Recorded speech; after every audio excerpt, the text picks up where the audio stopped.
All right, so we're working on the 1992 Dodge Dakota LE on the transmission. I did check the end play and it's good. It's 1.08. Oh, specs are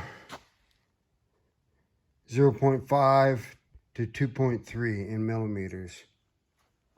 That's converted over, but that'll work.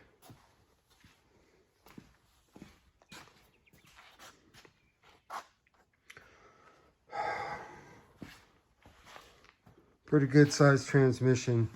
This is the overdrive portion up here, and then your 3 speeds all in the front.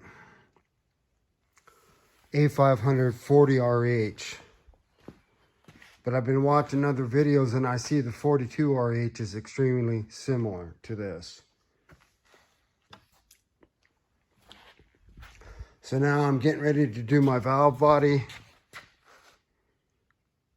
Transmission is pretty well put together.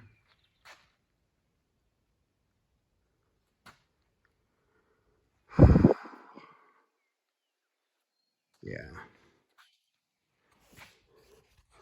And so there you have it. This is John Rudy with Rudy Racing, signing out.